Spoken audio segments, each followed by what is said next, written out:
Hello again. In this video, I'm going to show you how to make a simple wooden box like this with a child.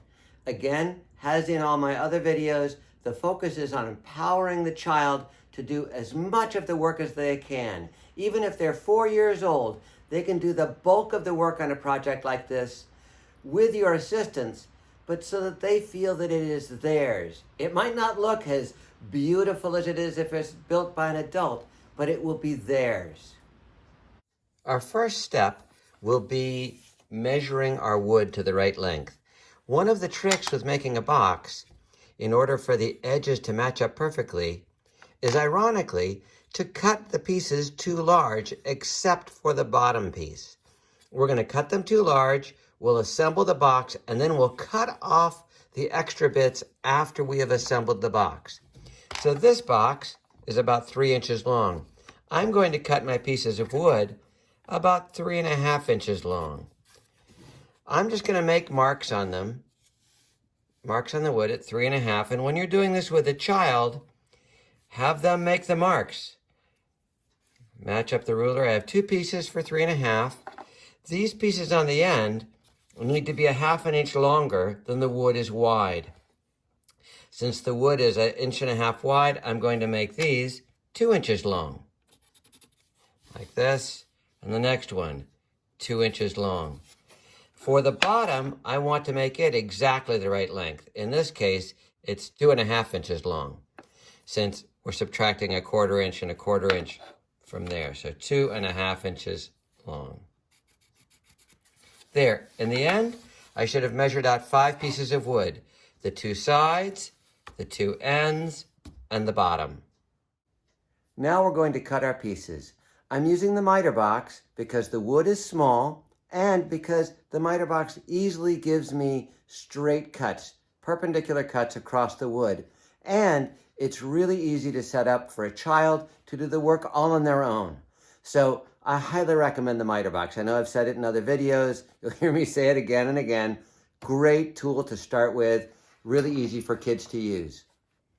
I take the saw out of the box, match up the line that I want to cut with the slot. I'm going to use the orange clamps here, these spring clamps, to hold it in place. It's kind of tricky. You need to make sure the clamp is firmly against the bottom of the box or the wood will slap up. So I want that wood firmly against the bottom and against the back side. Now, if I'm doing this with a child, they can hide their hand and do the sawing. They can hold the saw, do the sawing. You don't need to do anything but stand there and be proud.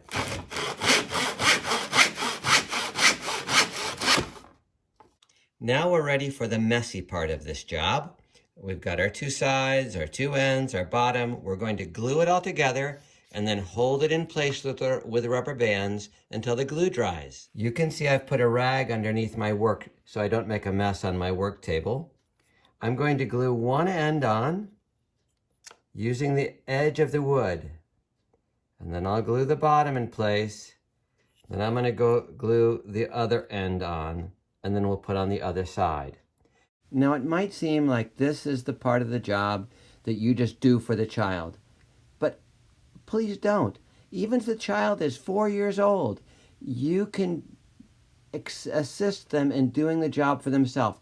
Have them put the glue down. Then you match up the wood perhaps, or hold it together and do it with them. This part, I just hold the wood for the child while they put the glue down. That works really well. So if you just do half of the job with the child, they'll feel like they're part of the process. So do as little as possible. And it's okay if they make a mess. We're not dealing with finished carpentry. We're dealing with a project that a child is making, and my feeling is it should look like a kid made it. If a 4-year-old make it, it's going to look different than if a 12-year-old makes it. Now you can see I've got all 3 pieces glued down. I'm going to put glue on the edges now on all 3 pieces at once. You'll notice that there's one edge protruding on that bottom piece. That's important. We're going to cut that off after the glue has dried and before we sand it. Now when I put the other side on, I want to make sure that the end matches up and overlaps at the other end. So these two are easy to get to when I have to saw them off. Now I've got them all matched up. It looks pretty good. I'm going to give it a squeeze. This is kind of tricky for little hands, so I find this part of the process to be something I end up doing a lot more work than I normally would. I'm going to wipe up some of the extra glue. I'm going to give it a check. Yep, these ends are matched up pretty well. Things look pretty good. Get my fingers nice and gooey. Now, I'm going to use rubber bands to hold this in place. So I'll give this a twist. They don't have to be super tight. They just have to be tight enough. And I find 2, maybe 3 rubber bands does the job just fine of these big number 64s that I'm using. You might find it's different with other rubber bands. Now I still can move it around and check while that glue is still wet. You'll notice that I did not put any glue in here or in here. That's because when we glue using the end grain, which is what's showing right there, it doesn't do much of a job. The big work is going to happen with these other ones. We don't need to worry about putting glue there. You can if you want, but there's really no need. And I don't worry too much about the glue slop on the outside. I'll try and get some off the inside because that won't come out later. Yep, we'll get in there. But the glue does dry clear. So there we go. We are ready to wait for the glue to set. Let the box sit for a full day. The glue needs to be completely set before we try and sand it. Otherwise, it might come apart. A day has gone by, so I know that the glue is firmly set. I am ready to take off the rubber bands and finish the box. Removing the rubber bands is pretty simple. This is a job I really never do for a child. They can do it for themselves. I do not cut them with scissors because then they fly and that could have bad results, especially if they hit you in the face. Now we are ready to cut off the extra bits. I'm going to use the miter box to cut off the extra bits. This is by far the safest method to cut off these extra bits on this little box. I highly recommend doing it this way with a child. As before, I will take out the saw. Now I'm going to place the box so that I line up the edge of the box, right where I want to cut off these extra bits with the slot. I can use the big orange clamps if I'm really careful with them. Now it's all set up for the child to do the sawing completely by themselves. I usually put the saw in with them. We'll line it up like this. And now we are ready to cut. Once the ends are trimmed, I need to trim the tops. This is tricky to do. I'm going to show you a method using the box. I'm not going to use the slots, but I will use the vertical surface to help me clamp so I can cut off the first one. I'll do this with a child, and then I'll show you how to set up to do the last one so the child can do it independently. To cut the first edge, I'm going to line the box up off the end of the miter box. Then I will hold it in place with the orange clamps again. You could hold it in place with your finger if you don't have orange clamps. And here's where I do it with a child. I'll have the child put their hand on the handle, then I'll put my hand over theirs, often like this. We will lean the saw up against this top piece, and we're going to cut at a kind of an angle here and trim off that edge.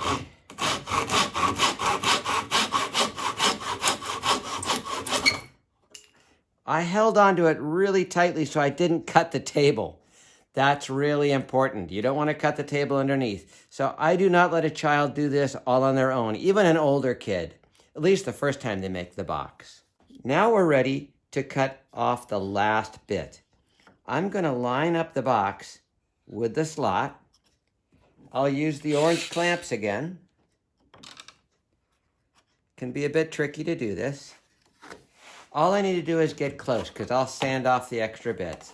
Now I can line up the saw, and again, the child can do this all on their own. Even if they're 4 years old, they can saw this.